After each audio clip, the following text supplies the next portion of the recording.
So Arsenal have just completed the signing of Eze from Crystal Palace, and I can't lie, I think it's a top signing for them. And I say that because, whether you play him on the left wing, whether he plays as a 10, I think he's a player wherever you play him on the pitch, he's a difference maker because he's someone that can make something happen from nothing.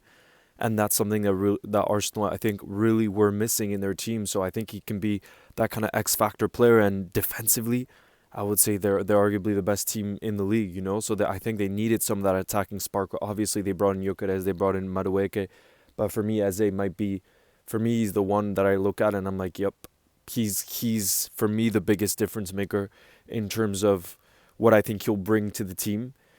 And I think it's a real call for Liverpool that we need to act. We need to act because between City and Arsenal, they have really strengthened this summer. And yes, we've had no doubt about it, we've had a big transfer window so far, but we've also sold a lot of players. And I think, our starting 11, right, our strongest 11, very, very strong, no doubt about it. I think stronger than last season. But our squad depth, I think, needs work. Our squad depth definitely needs work. And the thing, too, is, you look at, I think one of the things that really helped us stand out last season was all these 6 attacking options that we had. I know Chiesa maybe didn't get so much playing time, but the other 5 got a lot of, playing time, and it was just firepower that we had, and we've lost a lot of that. Obviously there's the tragedy of Jota, Darwin left, Lucho left, now Ben Doak left. I know he wasn't playing, but you get what I'm saying. It's a lot of firepower that's left.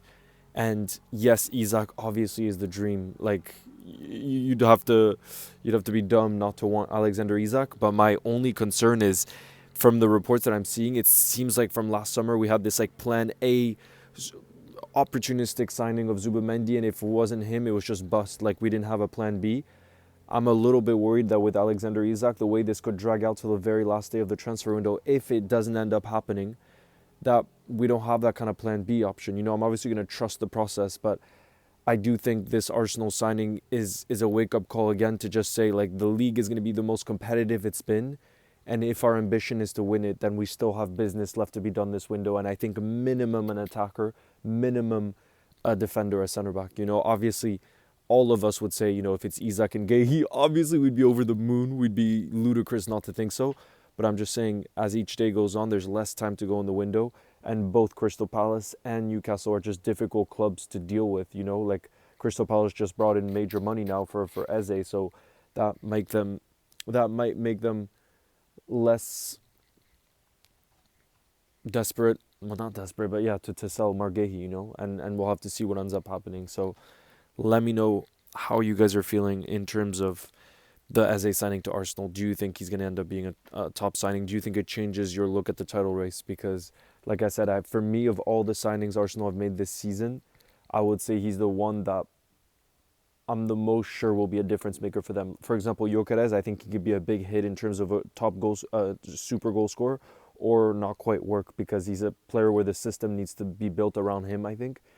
But Eze, like I said, I think he's a player, it doesn't matter where you put him in the team, left wing, as a 10, somewhere in the midfield, he's gonna make an impact on the game because he just has that quality about him where whatever position he picks up, he just needs to be on the ball. And when he's on the ball, he's very, very difficult to stop. And I think, from what I've seen, he rises in the big games as well for Palace.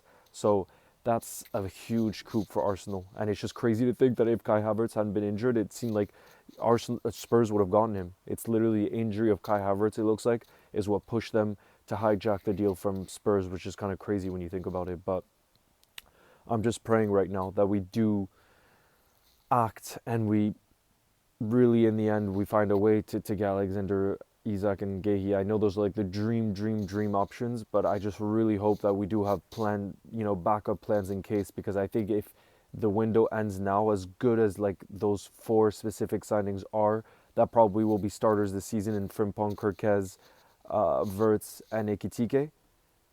It's still leaving us short, I think, in terms of how many players we've sold, and specifically in the attacking areas as well, because in defense we don't know how much of a senior player Giovanni Leoni will be. Gomez is back fit, but I still worry a bit about the injury track record of both Ibu Konate and Joe Gomez, and if we go through a kind of injury centre-back crisis, we don't want to have to put Gravenberch there, who's like basically our only 6 that slot trust, or, Endo. We'll have to see, but let me know how you're feeling in terms of, and let me know as well.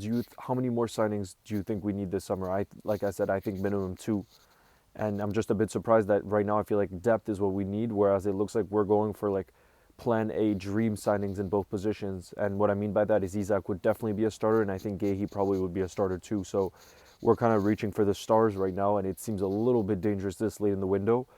But I have faith that if we are still pushing, that we're confident that it will get over the line, because otherwise we wouldn't still be in the race for those two, because they're high profile players, like I said, real potential starters.